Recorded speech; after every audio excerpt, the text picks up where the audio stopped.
Hello students, welcome to my channel biology world. तो आज हम करने वाले हैं क्लास 12th का बॉटनी से एक topic that is molecular basis of inheritance. तो हम इसको स्टार्ट करते हैं। अब हम ये देखते हैं कि मॉलिक्यूलर बेसिस ऑफ इनहेरिटेंस के पहले हमने पढ़ा था इनहेरिटेंस एंड वेरिएशन का चैप्टर। इनहेरिटेंस और वेरिएशन के चैप्टर में हमने देखा था कि मेंडल ने पी प्लांट के ऊपर बहुत सारे एक्सपेरिमेंट किए और मेंडल ने पी प्लांट के ऊपर इतने सारे एक्सपेरिमेंट करके ये बताया कि एक जनरेशन से दूसरी जनरेशन में जाते हैं कुछ चीज़ें जिनका नाम होता है फैक्टर्स। तो एक्चुअली फैक्टर्स क्या हैं? फैक्टर्स वो चीज़ें हैं जो एक जनरेशन से दूसरी जनरेशन में जाती है and they are responsible for transmission of characteristics. तो ट्रांसमिशन ऑफ कैरेक्टरिस्टिक्स किसकी वजह से होता है? फैक्टर्स की वजह से होता है। मतलब जो मेंडल थे उनका ये कहना था कि एक जनरेशन से दूसरी जनरेशन में कुछ तो जाता है। उस टाइम जब इतना ज़्यादा माइक्रोस्कोप, इलेक्ट्रॉन माइक्रोस्कोप वगैरह का डेवलपमेंट नहीं था, तो मेंडल को ये नहीं पता था कि वो जो फैक्टर एक जनरेशन से दूसरी जनरेशन में जाता है उसका बायोकेमिकल नेचर क्या है। तो जब ये इनहेरिटेंस की फैक्टर की डिस्कवरी हो गई, इसके 100 इयर्स बाद जो मेंडल थे उन्होंने बताया कि वो जो फैक्टर है वो एक्चुअली है डीएनए। तो हमें ये पता चल गया कि जो मेंडल का फैक्टर था वो है डीएनए। और डीएनए होता क्या है? तो डीएनए है एक्चुअली एक न्यूक्लिक एसिड जो है डीऑक्सीराइबोन्यूक्लिक एसिड। अब हम ये देखेंगे कि न्यूक्लिक एसिड होते क्या है। तो न्यूक्लिक एसिड बनते हैं बहुत सारे न्यूक्लियोटाइड की चेन से। तो हम कह सकते हैं कि न्यूक्लिक एसिड तो एक्चुअली न्यूक्लियोटाइड के पॉलीमर होते हैं। अब ये जो न्यूक्लिक एसिड होते हैं इनमें आती हैं दो चीजें, एक है हमारा डीएनए और दूसरा है हमारा आरएनए। अब जो डीएनए है वो भी जेनेटिक मटेरियल की तरह काम करता है, आरएनए भी जेनेटिक मटेरियल की तरह काम करता है। तो डीएनए क्या होता है? DNA most of the organisms के अंदर हमें एज अ जेनेटिक मटेरियल मिलेगा। और जो हमारा आरएनए होता है वो किसमें हमें मिलेगा? तो वो हमें वायरसेस के अंदर एज अ जेनेटिक मटेरियल मिलता है। अब जो आरएनए है उसका जेनेटिक मटेरियल होने के साथ साथ और भी दूसरा काम होता है। आरएनए मैसेंजर का काम भी करता है। मैसेंजर का काम मतलब कि जो डीएनए की इंफॉर्मेशन होती है उसको प्रोटीन की इंफॉर्मेशन तक ले जाने के लिए एक मैसेंजर की जरूरत पड़ती है जिसे हम बोलते हैं एमआरएनए। तो यहाँ पे हमारा जो आरएनए है एमआरएनए की तरह काम करता है। जब मैसेंजर बन जाता है वो ये एक अडेप्टर मॉलिक्यूल की तरह काम भी करता है, जैसे कि टीआरएनए मॉलिक्यूल। ये क्या करेगा? ये अमीनो एसिड को कैरी करने के काम में आता है during the process of translation. उसके बाद हम बात करते हैं कि ये जो आरएनए होता है ये स्ट्रक्चरल कंपोनेंट भी बनाता है। तो हम देखेंगे राइबोसोम के अंदर हमें मिलता है आरआरएनए। और हमने एंजाइम वाले चैप्टर में ये भी पढ़ा था कि जो आरएनए होते हैं वो कैटालिटिक मॉलिक्यूल की तरह भी काम करते हैं, जैसे कि राइबोजाइम। अब हम डिटेल में पढ़ेंगे थोड़ा डीएनए के बारे में। डीएनए जो है वो मेन जेनेटिक मटेरियल है जो मोस्ट ऑफ द ऑर्गेनिजम्स में पाया जाता है। अब डीएनए बना कैसे है? तो डीएनए बना है एक पॉलीमर चेन है, ठीक है। तो ये है एक पॉलीमर और ये बना है डीऑक्सीराइबोन्यूक्लियोटाइड से। तो एक्चुअली हम बोल सकते हैं कि डीएनए क्या है? डीएनए बना है न्यूक्लियोटाइड की एक चेन से। अब न्यूक्लियोटाइड की अगर कोई चेन है तो उसे हम क्या बोलेंगे? उसे हम बोलेंगे पॉलीन्यूक्लियोटाइड। अब बहुत सारे न्यूक्लियोटाइड्स को जोड़ के हम एक चेन बना देंगे तो उसको हम बोलेंगे पॉलीन्यूक्लियोटाइड। अब इसमें जो डीएनए में न्यूक्लियोटाइड यूज किए हमने वो है डीऑक्सीराइबोन्यूक्लियोटाइड्स। अब हमें एनसीईआरटी के अंदर कुछ ऑर्गेनिजम्स का डीएनए का लेंथ दे रखा है, तो ये हमें एज इट इज याद रखना होगा क्योंकि हमें नीट के एग्जाम में डायरेक्ट यहाँ से क्वेश्चंस बनते हैं। तो हम देखेंगे कि सबसे पहले हमें दे रखा है कि 5174 बैक्टीरियोफेज 5174 बैक्टीरियोफेज का न्यूक्लियोटाइड सीक्वेंस दे रखा है, दैट इज 5386 न्यूक्लियोटाइड। अब अगर यहाँ पे न्यूक्लियोटाइड लिखा है मतलब कि ये सिंगल स्ट्रैंडेड है, ठीक है। मतलब इसमें बता रखा है कि बेस पेयरिंग तो हो नहीं रही है। नेक्स्ट अपन बात करते हैं कि बैक्टीरियोफेज लैम्डा। तो बैक्टीरियोफेज लैम्डा के अंदर हमें दिख रहा है बेस पेयर्स। तो यहाँ पे कितने बेस पेयर है? तो यहाँ पे है 48,502 बेस पेयर्स। मतलब ये डबल स्ट्रैंडेड है। अगर डबल स्ट्रैंडेड है तभी तो बेसिस बन रहे हैं और बेस की पेयरिंग हो रही है। नेक्स्ट ई कोलाई, इसको कॉमनली बहुत सारे एक्सपेरिमेंट्स में यूज किया जाता है, तो इसीलिए इसका भी जो बेस पेयर सीक्वेंस है वो हमें पता होना चाहिए। तो हम देखेंगे ई कोलाई का जो बेस पेयर सीक्वेंस है वो है 4.6 इंटू 10⁻⁶ बेस पेयर।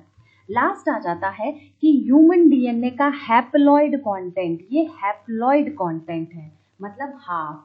तो ये कितना है हमारा, ये है 3.3 इंटू 10⁻⁹ बेस पेयर। तो ये कुछ बेसिक इंफॉर्मेशन है जो हमें मॉलिक्यूलर बेसिस ऑफ इनहेरिटेंस के चैप्टर में दी है और इनसे डायरेक्ट क्वेश्चंस बनते हैं। अब अपन पढ़ते हैं कि ये जो पॉलीन्यूक्लियोटाइड चेन है ये बनती कैसी है। तो पॉलीन्यूक्लियोटाइड, अब ये इसके नाम में ही क्लियर है कि पॉली मतलब बहुत सारे, न्यूक्लियोटाइड मतलब न्यूक्लियोटाइड, तो बहुत सारे न्यूक्लियोटाइड की चेन हो जाएगी। तो सबसे पहले हम ये देखेंगे कि हमको एक न्यूक्लियोटाइड के अंदर क्या देखने को मिलता है। तो हमें एक न्यूक्लियोटाइड के अंदर देखने को मिलेगा नाइट्रोजनस बेस और हमें देखने को मिलेगा शुगर, तो ये है नाइट्रोजनस बेस, और देखने को मिलेगा शुगर और मिलेगा फॉस्फेट। तो अगर हमें न्यूक्लियोटाइड बनाना है तो तीन चीजों की जरूरत है, एक है नाइट्रोजनस बेस, एक है पेंटोज शुगर और एक है फॉस्फेट। अब हम आते हैं शुगर पे कि अगर हमें डीएनए बनाना है, ये डीएनए का न्यूक्लियोटाइड बनाना है तो हमें लगेगा डीऑक्सीराइबोज शुगर, और अगर हमें आरएनए बनाना है तो हमें लगेगा राइबोज शुगर। अब हम डिटेल करेंगे एक एक चीजों का, लाइक नाइट्रोजनस बेस का, शुगर्स का, फॉस्फेट ग्रुप का। तो will start with the nitrogenous bases. तो हम नाइट्रोजनस बेसिस से स्टार्ट करेंगे तो हम देखेंगे कि हमारे पास होते हैं दो कैटेगरी ऑफ नाइट्रोजनस बेसिस, एक है हमारे पास प्यूरिन और दूसरा है पायरिमिडीन्स। अब प्यूरिन्स और पायरिमिडीन्स में क्या डिफरेंस है, तो जो प्यूरिन्स होते हैं वो डबल साइक्लिक कंपाउंड्स होते हैं और जो पिरिमिडिन्स होते हैं वो सिंगल साइकिल कंपाउंड होते हैं। प्यूरिन्स के अंदर हमारे पास होते हैं adenine and guanine, and pyrimidines के अंदर हमारे पास होते हैं साइटोसिन, थाइमिन एंड यूरासिल। यहाँ पे नोट करने वाली बात है कि यूरासिल हमें सिर्फ और सिर्फ आरएनए में मिलेगा और उस यूरासिल की जगह पे हमें डीएनए में मिलता है थाइमिन, और साइटोसिन हमें दोनों में मिलेगा, चाहे वो डीएनए हो या वो आरएनए हो। अब हम देखेंगे कि एक न्यूक्लियोटाइड बनाने के लिए हमें चाहिए था nitrogenous base, sugar and phosphate. अब न्यूक्लियोटाइड बनाने के पहले हम बनाएंगे न्यूक्लियोसाइड। तो न्यूक्लियोसाइड कैसे बनेगा, तो ये है हमारा शुगर और यहाँ पे जुड़ा है हमारा नाइट्रोजनस बेस। तो नाइट्रोजनस बेस और शुगर को अगर हम जोड़ देंगे तो हमारा बन जाएगा न्यूक्लियोसाइड। ये देखेंगे हम कि ये है pentose sugar. Pentose sugar means the sugar which is made up of 5 carbon. तो ये है इसका first, second, third, fourth and ये 5th कार्बन जो रिंग के बाहर है। ये है राइबोज शुगर का स्ट्रक्चर। अब ये जो राइबोज शुगर का स्ट्रक्चर है इसमें हमने ऐड कर दिया है एक नाइट्रोजनस बेस। तो हमने इस शुगर के अंदर ऐड किया है नाइट्रोजनस बेस। नाइट्रोजनस बेस और शुगर को हमने किस चीज से ऐड किया है, तो हमने इसको ऐड किया है एक ग्लाइकोसिडिक बॉन्ड से, और यहाँ पे जो शुगर है वो नाइट्रोजनस बेस के नाइट्रोजन पे जुड़ा है, इसीलिए हम इसे कहते हैं एन ग्लाइकोसिडिक बॉन्ड। तो ये हो गया हमारा न्यूक्लियोसाइड। अब हम देखेंगे ये जो न्यूक्लियोसाइड्स हैं इसके नाम पे क्वेश्चन आ जाता है। तो आरएनए के अंदर हमने अभी देखा था कि हम राइबोज शुगर यूज करेंगे और डीएनए के अंदर हम यूज करते हैं डीऑक्सीराइबोज शुगर। अब देखेंगे कि यही राइबोज शुगर है, बट डीऑक्सीराइबोज में ये जो सेकेंड कार्बन है, सेकेंड कार्बन का ये जो ऑक्सीजन है इसको रिमूव कर दिया जाता है। तो दिस सेकेंड कार्बन का ऑक्सीजन इज रिमूव्ड एंड ये शुगर हमारी कहलाएगी डीऑक्सीराइबोज शुगर। ठीक है, अब हम देखेंगे कि अगर हमें न्यूक्लियोसाइड्स बनाना है तो आरएनए के अंदर और डीएनए के अंदर अलग अलग टाइप के न्यूक्लियोसाइड्स बनेंगे। तो हम देखेंगे कि जब हम एडेनिन नाइट्रोजनस बेस को शुगर के साथ अटैच करेंगे तो हमें मिलेगा nucleoside for RNA that is adenosine. Guanine को अगर हम शुगर के साथ, राइबोज शुगर के साथ अटैच करेंगे तो हमें मिलेगा ग्वानोसिन। वैसे ही हमें मिलेगा साइटोसिन, नहीं मिलेगा साइटोडिन मिलेगा, क्योंकि साइटोसिन तो ऑलरेडी नाइट्रोजनस बेस ही है। ठीक है, तो साइटोडिन मिलेगा और हमें मिलेगा यूरिडिन। यूरिडिन इसलिए मिल रहा है क्योंकि यहाँ पे हमें यूरासिल मिलेगा, क्योंकि आरएनए के अंदर थाइमिन नहीं होता है। नेक्स्ट अपन बात करते हैं कि डीएनए के अंदर जो हमें न्यूक्लियोसाइड्स मिलेंगे वो क्या है, तो वो है deoxy adenosine, then deoxy guanosine, deoxy cytosine and then we have deoxy thymidine. क्योंकि यहाँ पे हमें डीऑक्सी यूरिडिन नहीं मिलेगा क्योंकि डीएनए के अंदर थाइमिन होता है, यूरैसिल नहीं होता। फिर हमने अभी तो पढ़ लिया न्यूक्लियोसाइड के बारे में। जो हमारा नेक्स्ट टॉपिक है दैट इज न्यूक्लियोटाइड। अब न्यूक्लियोटाइड को भी हम फटाफट देख लेंगे। ये है हमारा शुगर और शुगर के साथ ये है हमारा नाइट्रोजनस बेस, और इसमें जब हमने एक फॉस्फेट ग्रुप को ऐड कर दिया तो ये बन जाता है न्यूक्लियोटाइड। तो ये बन जाएगा न्यूक्लियोटाइड। तो न्यूक्लियोटाइड का मतलब कि न्यूक्लियोसाइड के अंदर फॉस्फेट ऐड कर दिया या शुगर और नाइट्रोजनस बेस के अंदर फॉस्फेट को ऐड कर दिया। यहाँ पे दो चीजें बहुत इंपॉर्टेंट है कि शुगर को नाइट्रोजनस बेस से जोड़ने वाला बॉन्ड कहलाता है एन ग्लाइकोसिडिक बॉन्ड, और शुगर को फॉस्फेट से जोड़ने वाला बॉन्ड कहलाता है फॉस्फोडाइएस्टर लिंकेज। तो इसे बहुत ध्यान रखना है। अब हमारे पास अगर दो न्यूक्लियोटाइड्स हैं तो हम उसको डाइन्यूक्लियोटाइड बोलेंगे। दो न्यूक्लियोटाइड आपस में जुड़े होते हैं 3-5- फॉस्फोडाइएस्टर बॉन्ड से। किससे जुड़े रहते हैं? फॉस्फोडाइएस्टर बॉन्ड से।